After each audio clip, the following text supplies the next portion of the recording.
The wind howled through Elk Pass, rattling the skeletal trees and sending clouds of snow and dust whipping across the narrow trail.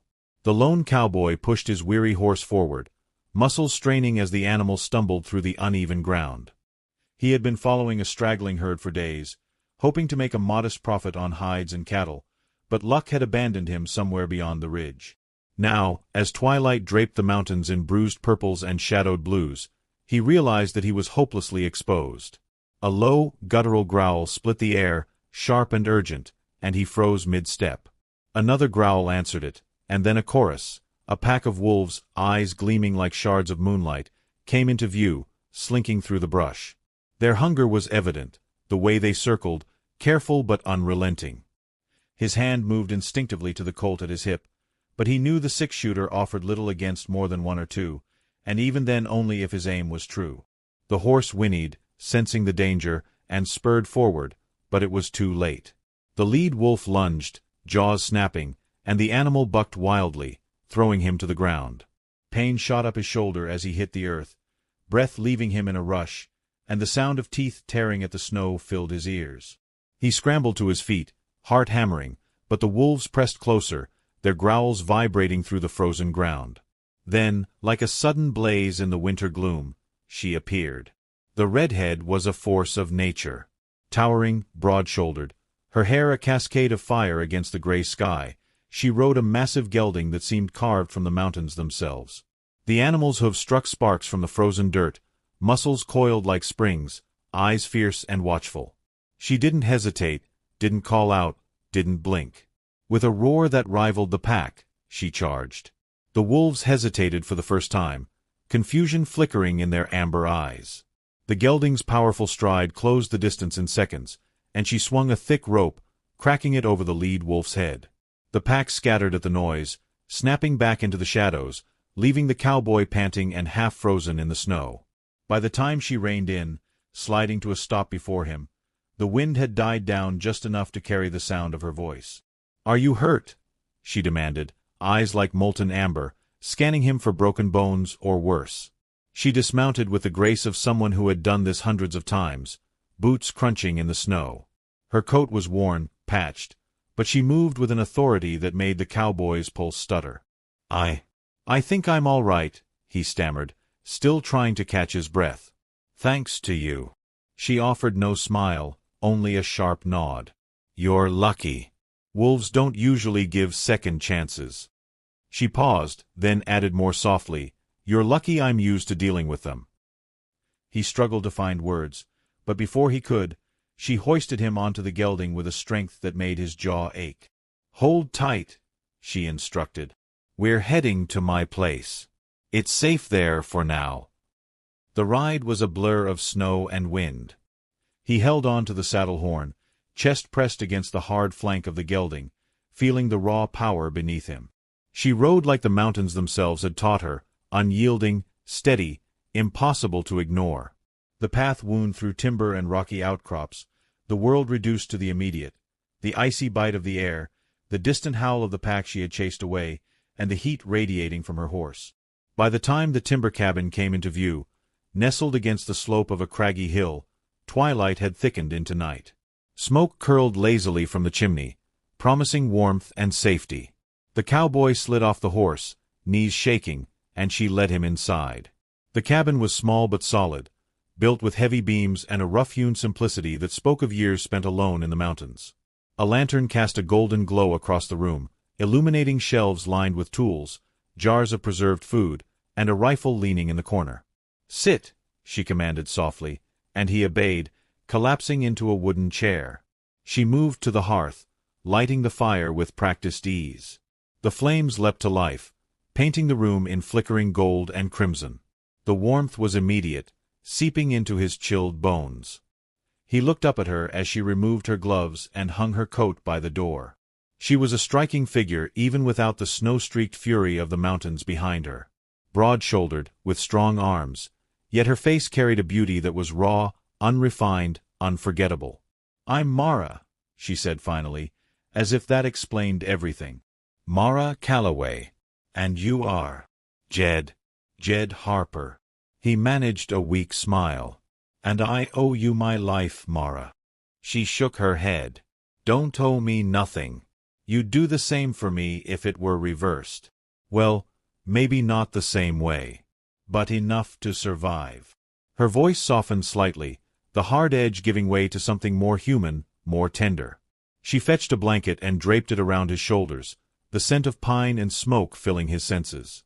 As the fire crackled, he looked around, taking in the cabin. It was modest, yes, but lived in. There was a sense of permanence here, of someone who had carved a home out of the wilderness, someone who belonged. He glanced at her and noticed how her eyes occasionally flicked to the gelding through the window, alert even in the fading light, protective in a way that made him uneasy. Your horse, he's unusual, he said, nodding toward the massive animal waiting outside.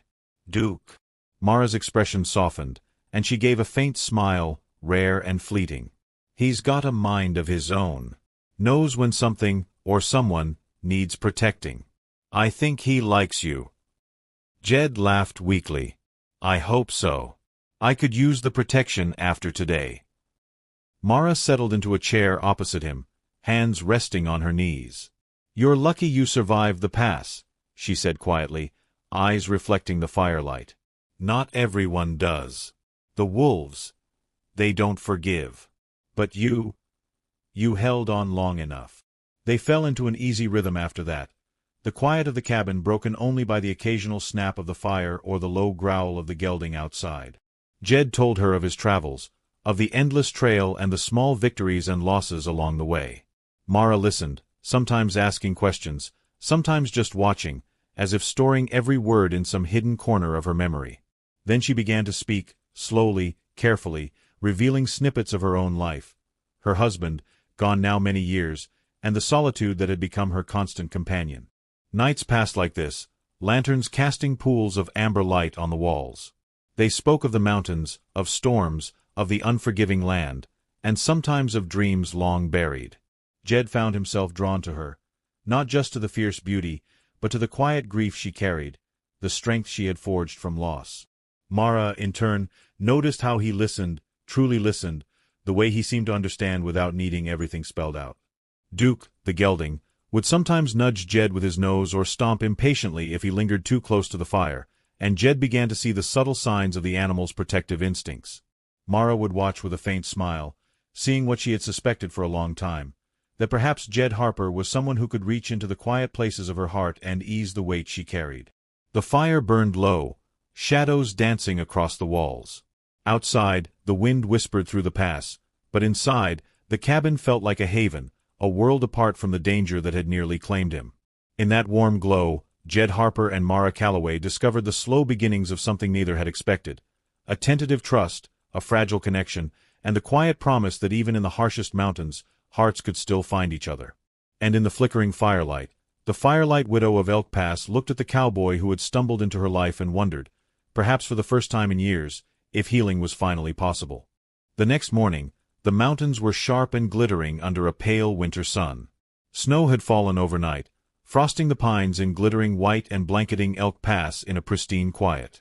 Jed woke to the smell of pine smoke and something cooking over the hearth, bacon, he guessed, and coffee. He pushed himself upright and rubbed the stiffness from his shoulders. Mara was already up, moving with the calm efficiency of someone who had spent years alone in the mountains. Duke grazed nearby, steam rising from his flanks as he pawed at the snow. When he saw Jed, his ears pricked, and he nickered softly, as though greeting an old friend. "Morning," Mara said, tossing a bundle of kindling onto the fire. "Sleep well." Jed managed a grin. "Better than I have in days. Thanks to you. And him." He nodded at Duke, who stamped once, almost impatiently, as if saying, "Don't forget me." Mara chuckled, a sound that warmed the room more than the fire ever could. "Breakfast will warm you up more than my company, cowboy. You look half-frozen still." They ate in a companionable silence, broken only by the occasional clink of utensils or Duke's soft snorts outside. Jed marveled at Mara's self-sufficiency, the way she moved, the way she had made a home out of rough timber and snow-laden stone, the way her presence seemed to tame the harsh wilderness itself. After breakfast, she suggested they check the trail and the horses. Jed followed her outside, feeling the bite of the morning air but comforted by the rhythm of the gelding beneath him. They moved at a steady pace, scouting the ridges for any sign of lingering wolves or danger, and Mara spoke sparingly but with purpose. "You're lucky, Jed. Most men wouldn't have made it through last night. Not just the wolves.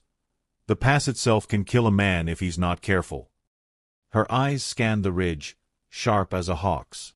"I've lost more than a few friends to this land. Wolves, snow, cliffs. Doesn't matter how strong you are. The mountains take what they will." Jed nodded, listening, absorbing. There was a raw truth in her words, an honesty that hit harder than any gunshot. "I know now," he said softly. "I was careless. Lucky you were there." Mara turned to him then, and her gaze lingered longer than usual. There was a weight in her eyes, a question unspoken. It was as if she was measuring him, testing him silently, wondering if he belonged here, not just in the mountains, but in the part of her life that had remained locked away for years. The day passed slowly. They checked the pastures, mended fences, and repaired a section of the cabin roof that had sprung a leak in last week's storm. With each task, Jed noticed how capable Mara was, how her presence commanded not only respect but a kind of awe. There was no pretense in her strength. It was real, practical, and terrifyingly beautiful. When the sun began its slow descent behind the peaks, Mara suggested they return to the cabin. "Night falls fast in these parts," she said. "Better to be near the fire before darkness swallows us." Inside, the cabin glowed with the warmth of the fire. They moved into a rhythm that felt natural, Jed tending to the gelding, Mara tending to dinner. The conversation was easier now, punctuated with quiet laughter and stories of past adventures and near misses. Jed found himself sharing things he rarely spoke of: family far away, dreams unfulfilled, the longing for a life less lonely. Mara listened, not judging, only giving the kind of attention that made him feel seen for the first time in months. As the fire flickered low, she brought out a small lantern and lit it, casting a golden halo across the room. "You're welcome to stay tonight," she said quietly, settling into her chair with a blanket around her shoulders. "The wolves won't come back, not with Duke on guard. But the night, it's long, and the cold is relentless." Jed nodded, settling into a chair opposite her. The glow of the lantern made her features almost unreal, red hair like molten fire, eyes sharp and clear, lips pressed in thought. There was a quiet intensity to her, the kind that left an impression long after the moment passed. They talked long into the night. Stories tumbled between them, first cautious, then bolder. Jed told her about distant towns and trails, about cattle drives and gunfights narrowly escaped, about the lonely ache of life on the road. Mara shared her memories too, not just of her late husband, but of life on Elk Pass, the winters that had tested her, the mountains that had become her only true companion. Duke occasionally nuzzled Jed or shifted nervously near the fire, his instincts never far from the cowboy. Mara watched the gelding, then Jed, and a faint, almost imperceptible smile tugged at her lips. She'd been alone a long time, but there was something about this man, steady, genuine, and unafraid of the wild, that made her wonder if perhaps her solitude could be shared. By the time sleep began to call, Jed felt a strange reluctance to leave the firelight, to leave the room where Mara's presence seemed to soften the harsh edges of the mountains. Yet exhaustion claimed him anyway. He found himself thinking about her, about the warmth in her cabin, about the way she had risked herself to save him. And when sleep finally took him, it was with the quiet hope that tomorrow would bring more than survival, that it might bring something altogether unexpected. The following days were spent in careful exploration of the pass, tending to livestock Mara kept on the slopes, and reinforcing the cabin against winter's wrath. Each morning, Jed woke to the smell of coffee and smoke, and each night, he returned to the firelight and Mara's quiet presence. The wolves remained at bay, but the threat of the mountains never fully left. There was respect in every glance Mara gave the peaks, every cautious step she took on the treacherous paths, every command she whispered to Duke. Jed noticed small things: how Duke would position himself between Mara and the edge of the trail, how the gelding's ears twitched at every distant sound, how Mara's hand never strayed far from her rifle even when she smiled. The gelding's protective instincts extended subtly to Jed, as though the animal sensed the bond forming between them. Mara never spoke of it, but Jed could see it in her eyes, a flicker of something tender amidst the vigilance.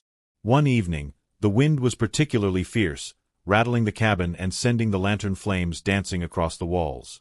Mara had prepared stew over the fire, and they sat close together, sharing the simple meal in the glow of flickering light. Jed reached for the bread, and their hands brushed. Neither pulled away immediately. Instead, they lingered in the moment, the fire casting shadows that seemed to dance just for them. "You're different from the men I usually meet," Mara said softly, breaking the silence. "They come and go, chasing something they can't hold. You're steady. You listen. You notice."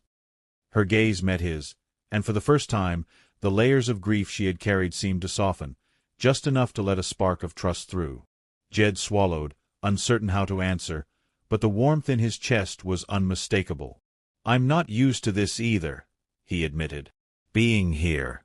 Feeling at home, even for a little while." Mara gave a faint, almost wistful smile, and for a moment, the cabin was more than wood and fire.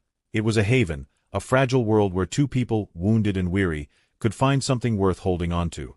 Duke shifted his weight, stepping closer to Jed, resting a large, warm head against the cowboy's shoulder. The animal's loyalty was clear, unspoken but firm. Mara watched this quiet exchange, and a subtle tension eased from her shoulders. Perhaps the man before her was not just another traveler to pass through Elk Pass.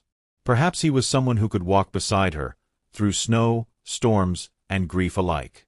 As the night deepened, the fire burned low, and the howl of distant wolves reminded them both of the world outside their small sanctuary. Yet inside, there was a fragile peace, a growing connection that neither had expected. In the firelight widow of Elk Pass allowed herself, if only for a moment, to believe that even amidst the harsh wilderness, hearts could find each other and heal. The following days bled together in a rhythm dictated by the mountains. Jed woke with the dawn, helping Mara feed the horses, check the pastures, and repair fences. Each day, he grew stronger, more confident, his once raw muscles tempered by the work and the cold. Mara watched him with quiet satisfaction, noting how he adapted to the wild, how he seemed at ease in the rugged terrain as if the mountains themselves were slowly accepting him. Duke remained a constant presence, protective and watchful. The gelding had taken to Jed in a way Mara hadn't anticipated, standing between him and the edge of cliffs, nudging him away from icy patches, even grazing nearby when Jed rested. Mara noticed the subtle ways Duke's body shifted in response to Jed's movements, and she felt a quiet warmth in her chest. The mountains could be unforgiving, but in that small cabin, with the horse guarding him and the cowboy's quiet strength beside her, Mara felt something she hadn't felt in years: hope. One evening, after a day of relentless wind and snow, Mara and Jed settled by the fire with mugs of coffee steaming between their hands. The cabin smelled of pine and stew, the soft crackle of the flames filling the room with a gentle rhythm. Outside, the world was a blur of white and shadow, but inside, there was a sanctuary, a fragile human warmth that the mountains could not touch. Jed set down his mug and studied her face in the lantern glow. "You've lived out here for years," he said softly. "All alone. Doesn't it get lonely?" Mara paused, looking into the fire. Her jaw tightened slightly, a flicker of old pain crossing her features. "It does," she admitted quietly. "Some nights more than others. I thought I'd gotten used to it, that I could carry the solitude forever. But—" she glanced at him, the words unspoken hanging between them. "Sometimes, you need someone to watch the fire with you." Jed smiled gently. "I'll watch it with you."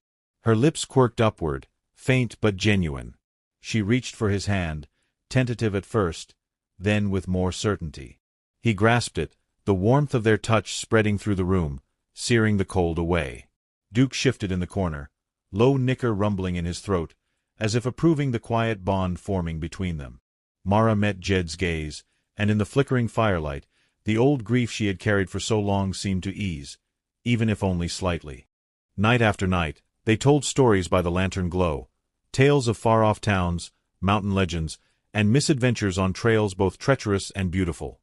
Mara laughed more easily than she had in years, and Jed found himself opening up in ways he hadn't thought possible.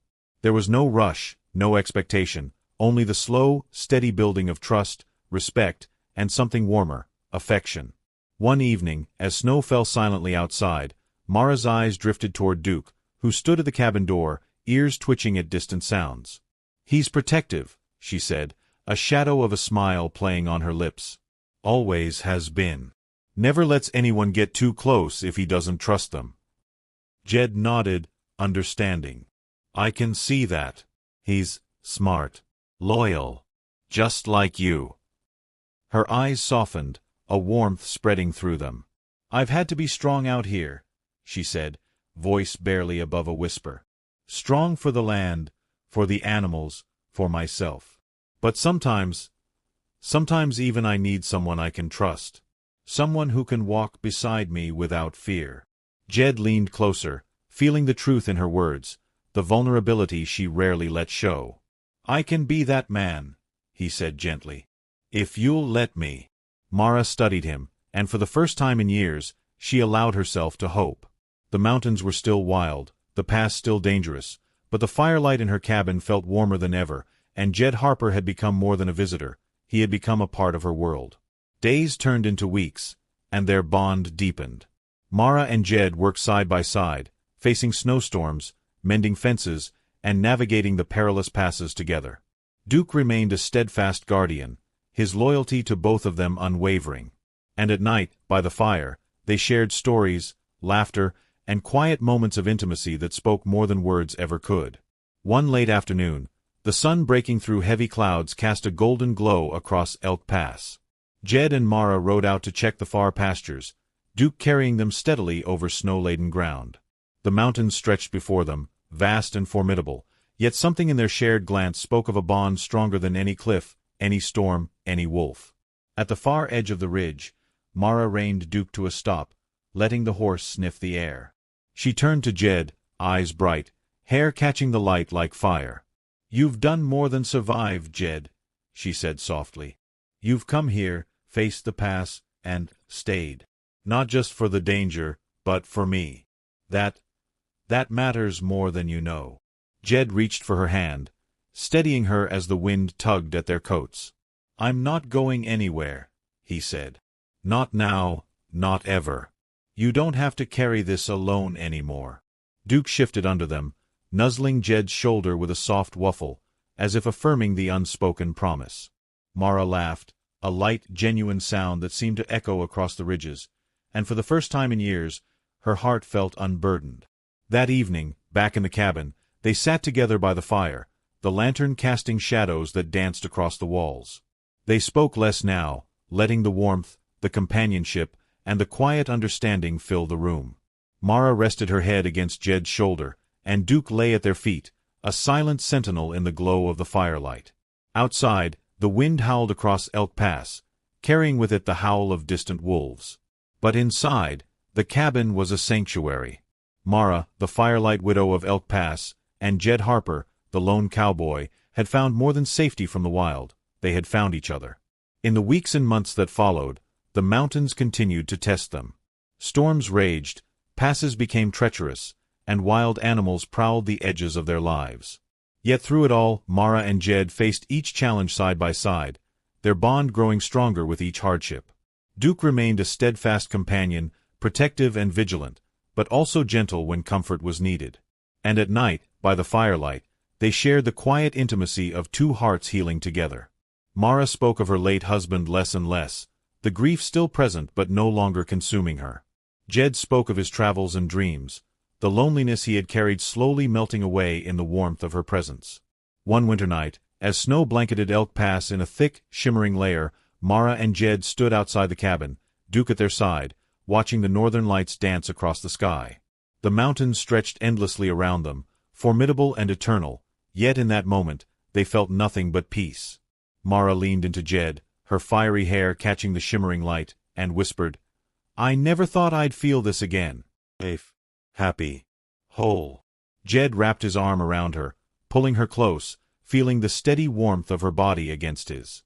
"You deserve it," he said. "And I'll do whatever it takes to keep it that way." Duke nickered softly, stamping a hoof in the snow, and Mara laughed, a sound that rang like bells across the silent mountains. The wilderness had tested them, challenged them, and in some ways, scarred them.